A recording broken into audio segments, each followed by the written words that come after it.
هەنگاوەکانی سەرۆکوەزیرانی عێراق مستەفا کازمی بۆ چاکسازی و ڕیشەکێشکردنی گەندەڵی لە وڵات بووەتە جێگەی ئومێدی هاوڵاتیان و هیواخوازن عێراق بەرەو ئارامی و خۆش گۆزەرانی بچێت.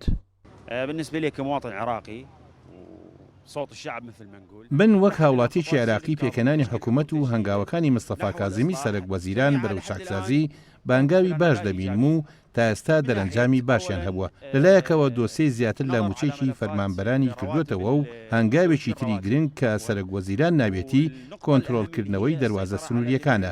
ئەمانە هەنگاوی ئەرێنین و وا لە خەڵک دەکات هەست بە ئارامی بکات، هەست دەکات دەرەنجامێکی ئەرێنی هەیە و وڵات بەرەو باشتر دەبات. بۆیە هەموو هەنگاوەکانی کازمی تا ئێستا ئەرێنی بوون و لەو باوەڕەدام جێگای ڕەزامەندی گەلانی عێراقیش دەبن.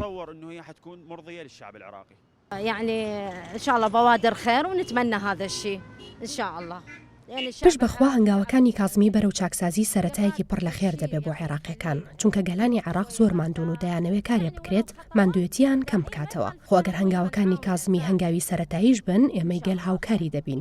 یەکێک لە هەنگاوە گرنگەکانیشی کە کاری لەسەر کردووە کۆنتڕۆڵکردنی دەواازە سنوورەکانە کە داهاتێکی باشیان بۆ دەوڵەت هەیە و چیتر بودجێ عێراق بەو کەم و کورتیان نەمێنێتەوە. داواش لە سەرۆکوەزیران دەکەین کە تەنها پشت بە داهاتی نەوت نەبەستن، چونکە نەوت بەردەوام لە دابەزین و هەڵکشانی نرخەکەیدایە. بۆیە هیوادارین گرنگیەکی زیاتر با کوشت و کاڵ و پیشەسازی و بوارەکانی تر بدرێت و بکرێنە سەرچاوەیەکی تری داهات بۆ حکومەت. يعني هاي الدولة ما تعتمد إرادتها على النفط لأن النفط معرض حسب ظروف البلد.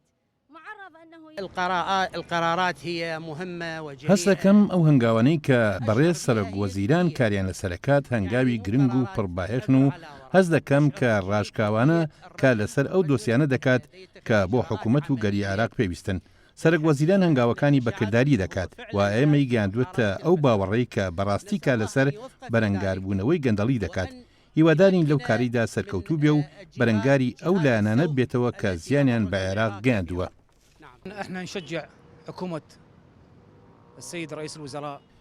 ئێمە پشتیوانی مستەفا کازمی سەرۆکوەزیران و کابینەکەی دەکەین لە بەرامبەر ئەو هەنگاوە ڕاستەقینانەی کە لەسەر جەم بوارەکاندا ناوێتی بۆ ئەوەی جارێکتر وڵاتەکەمان لە بوارەکانی ئاسایش و ئابووری و بنیادنانەوە و هەروەها بوارەکانی تری خزمەتگوزاریدا بەرەو بژانەوە و هەڵسانەوە ببات.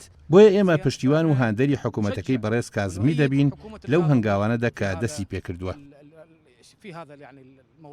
مستەفا کازمی لەگەڵ دەست بەکاربوونی گۆڕانکاری لە پلە و شوێنی کەسەباڵەکانی حکوومەت کرد و بەردەوامە لە کۆنتڕۆڵکردنی دەواازە سنووریەکان و بڕینی موچەی ئەوانەی دوو موچە وەردەگرن. هەموو ئەمانە وای کردووە لە شەقامی عێراقدا ئومێدی زیاتر بە مستەفا کازمی ببەخشرێت.